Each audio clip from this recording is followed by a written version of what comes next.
nação santista, como vocês estão? O Santos estressou vocês hoje? Hoje não. Meu nome é Gabriel Zupo do canal Sincero Santos. Não se esqueçam de se inscrever no canal, curtir e compartilhar o vídeo e ativar o sininho.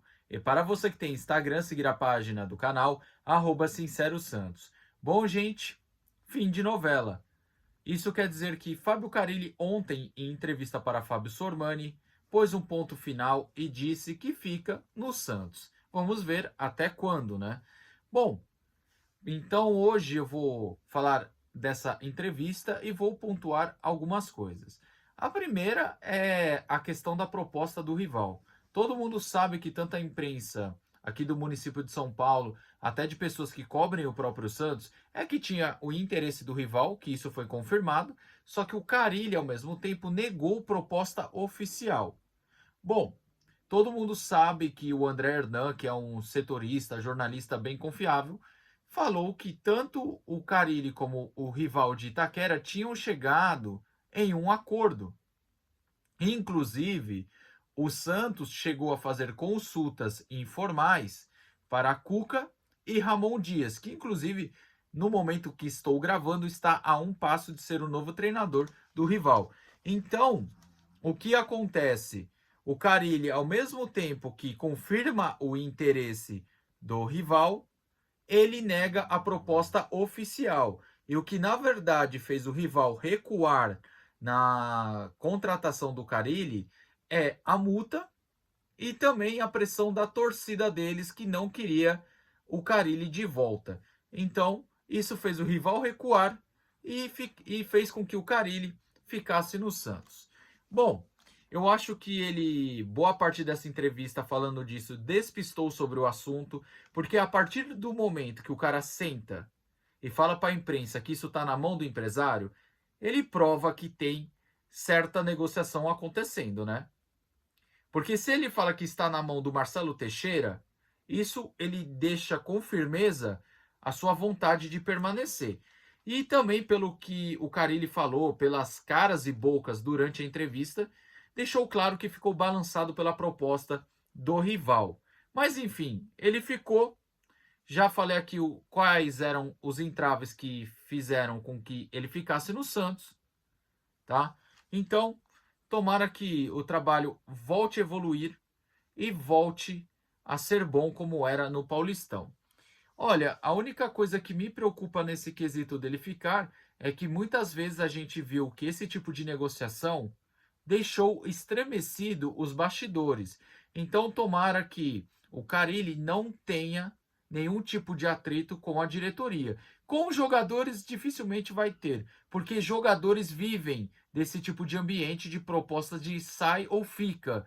Agora, treinadores também. Então, com jogadores não vai ter tanto problema. Mas a diretoria não se sentiu tão segura com as palavras do Carilli ao decorrer dessa negociação. Bom, outro ponto que ele falou foi a questão do Vevara em Nagasaki, que ele também despistou. Você que é torcedor que nem eu, fica com uma pulga atrás da orelha como ficou essa situação do Vevara em Nagasaki.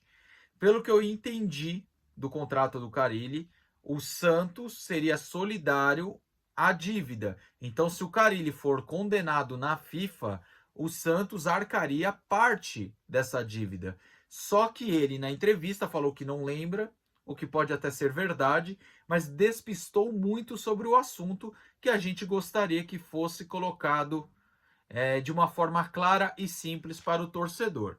Tá?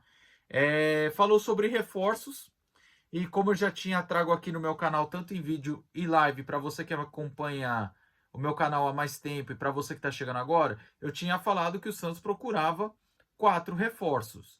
E também falei as posições, que era goleiro, zagueiro, ponta e centroavante. A única diferença que o Carilli confirmou que são 2 atacantes de beirada, tá? Então são 5 que o Carilli quer. E eu acho que o Santos precisa no mínimo 4, tá? Que eu até concordo com as posições que ele pediu. Sobre o nome dos reforços, ele falou que jogam no Brasil, não falou nome de estrangeiros e não citou nomes para não melar negociação. Até aí tudo bem e eu compreendo. Outra coisa que ele falou é sobre a base, inclusive ele me mostrou muito incomodado quando o Sormani perguntou sobre a base, pareceu um pouco irritado sobre não gostar da base, só que ele falou: "Ah, mas lá no rival ganhei títulos usando 14 da base. Em 21 eu usei Marcos Leonardo, Pirani e Kaique". Enfim, a gente sabe que não é a preferência do Carille, né? A gente sabe que a preferência dele é jogador pronto, porque ele não precisa ficar orientando tanto, porque o jogador pronto, ele já entende muito mais a questão tática e técnica. Já o jogador da base é um jogador um pouco mais afobado, um jogador um pouco mais ansioso, mas por questão da idade, que essa experiência, esse conhecimento dentro do campo vem com o tempo. Então, assim, ele falou do Miguelito e Bernardo, que pretende dar oportunidades. Pelo que eu entendi, pelo que eu senti das palavras do Carille, parece que ele gostou bastante do garoto Bernardo. Agora, ele fala também do JP Sherman, que foi ele que colocou o Sherman para estrear numa final contra o rival da Barra Funda. Enfim, toda essa conversa que todo treinador faz em frente às câmeras. Mas a gente sabe que ele tem uma restrição com a base. A demora que ele teve para colocar o Jair em campo. Porque ele até fala que o Jair, o último jogo, foi lá em 2023, sendo que ele jogou contra a Portuguesa nas quartas de final. Então acho que falta um pouco mais de tato com a base. Isso partindo do Carille, até a questão do Souza, ele falou que o Souza teve uma lesão lá em Mirassol e ele queria ter utilizado mais o Souza e agora que pode, ainda o Escobar é o titular. Outros dois pontos que ele citou de importante que eu vejo é a questão do João Schmidt, que teve um interesse do rival. Então ele ressalta a importância do João Schmidt no time e também fala que desconhece do contrato do jogador e sabe do interesse do rival através de rede social. Olha, um cara como gestor de grupo, te garanto que ele sabe muito mais do que ele falou, só que ele não quis expor o jogador. Porque o cara é o gestor do grupo, o cara é o que comanda, o cérebro do time. E ele não vai saber o que está rolando com o jogador, sobre interesse, sobre proposta. Enfim, ele ressaltou a importância do João Schmidt e falou que espera que o João Schmidt fique.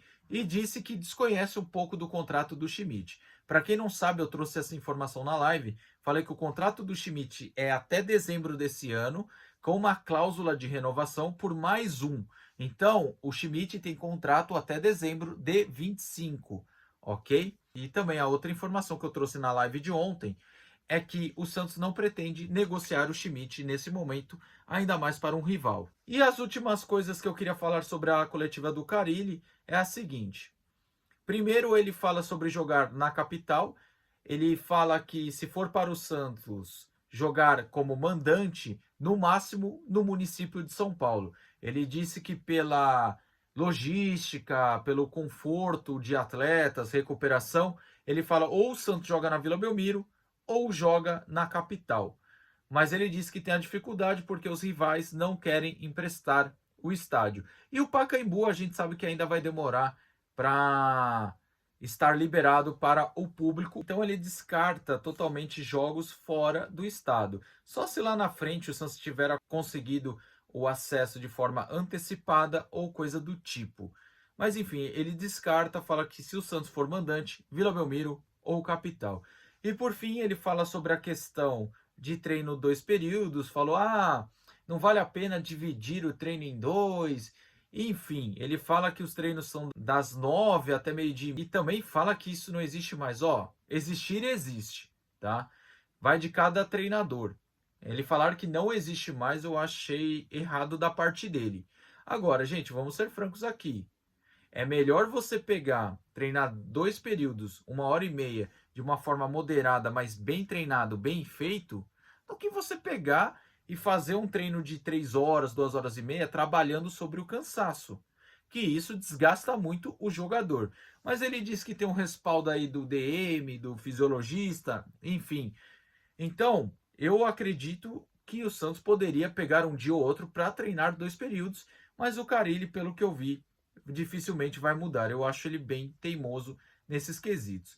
Então, gente, tá aí a entrevista do Carille. Então, ele fica, já mostra também a importância do João Schmidt, mas o que me preocupa é a relação com a diretoria, o quanto ficou estremecida após o interesse do rival. Vamos ver os próximos capítulos, mas torço muito para que melhore o trabalho dele. O trabalho dele no Paulista foi muito bom, mas na Série B tem oscilado bastante, inclusive recebido muitas críticas e até minhas sobre esse trabalho que está sendo bem questionável. Mas tomara que melhore e volte a andar nos trilhos. Tá certo? O vídeo de hoje é esse aí. Tamo junto, até a próxima e sempre Santos.